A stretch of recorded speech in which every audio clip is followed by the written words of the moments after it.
हर साल गर्मी पिछले साल का रिकॉर्ड तोड़ रही है। तो सवाल ये है कि भारत में आखिर इतनी गर्मी क्यों बढ़ रही है? चलिए आज इसी सवाल की तह तक चलते हैं। और देखिए, ये सिर्फ एक कहने की बात नहीं है, बल्कि एक कड़वी सच्चाई बन चुकी है। देश इस वक्त वाकई एक जबरदस्त गर्मी की चपेट में है। जरा सोचिए, कई शहरों में पारा 45 डिग्री सेल्सियस के खतरनाक निशान को भी पार कर चुका है और इसका असर अब हमारी रोजमर्रा की जिंदगी पर बिल्कुल साफ साफ दिखने लगा है। तो चलिए इस सिचुएशन को थोड़ा और करीब से देखते हैं। ये सिर्फ मौसम का बदलना नहीं है, बल्कि एक गंभीर संकट है जो अब जमीनी हकीकत बन चुका है।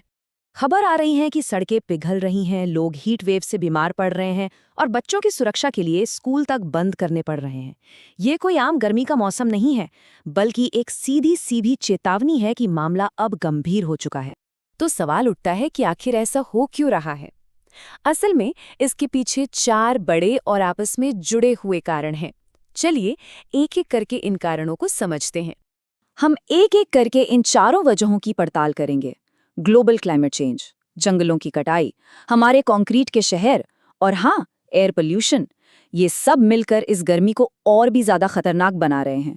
सबसे पहला और सबसे बड़ा कारण है क्लाइमेट चेंज। पिछली सदी में पृथ्वी का औसत तापमान लगभग 1.1 डिग्री सेल्सियस बढ़ गया है। अब ये सुनने में शायद बहुत छोटा आंकड़ा लगे, है ना? लेकिन इसका असर बहुत बड़ा और बहुत ही विनाशकारी है। तो ये तापमान बढ़ता कैसे है? इसकी वजह है ग्रीन हाउस इफेक्ट।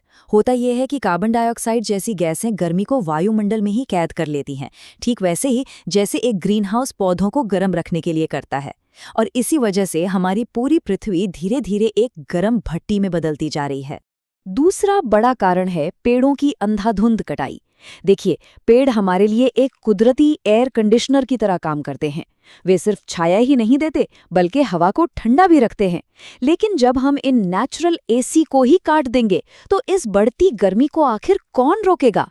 और तीसरा कारण छिपा है हमारे शहरों के बनने के तरीके में। इसे कहते हैं अर्बन हीट आइलैंड इफेक्ट।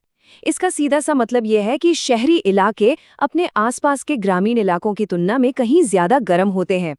ऐसा इसलिए क्योंकि कंक्रीट और डामर से बने शहर दिन भर सूरज की गर्मी को सोखते हैं और रात में भी उसे छोड़ते रहते हैं। इससे शहर एक हीट ट्रैप यानी गर्मी के जाल में बदल जाते हैं, जबकि गांव की खुली और हरी भरी जमीन ठंडी बनी रहती है। और शहरों से ही जुड़ा है चौथा और आखिरी कारण, पॉल्यूशन।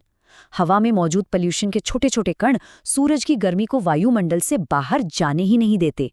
वो इसे एक कंबल की तरह यहीं फंसा लेते हैं, जिससे तापमान और भी ज्यादा बढ़ जाता है। तो इन 4 कारणों का नतीजा क्या है? ये सिर्फ गर्मी का बढ़ना नहीं है, बल्कि एक खतरनाक डोमिनो इफेक्ट है, जहां एक समस्या दूसरी को जन्म दे रही है और इसका असर हम सबकी जिंदगी पर पड़ रहा है।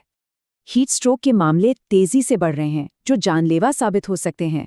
देश के कई हिस्सों में पीने के पानी की भारी किल्लत हो गई है। किसानों की फसलें खेतों में ही जल रही हैं और हमारी फूड सिक्योरिटी खतरे में है। और तो और मौसम का पूरा चक्र बिगड़ चुका है। कहीं सूखा पड़ रहा है तो कहीं अचानक बाढ़ आ रही है। तो साफ है कि ये अब सिर्फ मौसम से जुड़ी एक समस्या नहीं रह गई है। ये स्वास्थ्य, अर्थव्यवस्था और हमारे संसाधनों से जुड़ी एक राष्ट्रीय समस्या बन चुकी है। लेकिन भविष्य कैसा दिख रहा है? अगर हालात ऐसे ही रहे तो आगे क्या होगा? एक्सपर्ट्स जो चेतावनी दे रहे हैं वो काफी चिंताजनक है। अभी हीट वेव यानी लू का चलना एक नया नॉर्मल बनता जा रहा है, लेकिन एक्सपर्ट्स का कहना है कि अगर अभी ठोस कदम नहीं उठाए गए तो 2030 तक भारत में हीट वेव इतने खतरनाक हो सकती हैं कि कुछ जगहों पर इंसानों का रहना भी मुश्किल हो जाएगा। इस सारी जानकारी के बाद अब सवाल हमारी भूमिका पर आता है। इस बिगड़ती हुई स्थिति को देखते हुए हमारा अगला कदम क्या होना चाहिए? तो सबसे बड़ा और आखिरी सवाल यही है, क्या हम सब मिलकर इस सिचुएशन को बदल सकते हैं?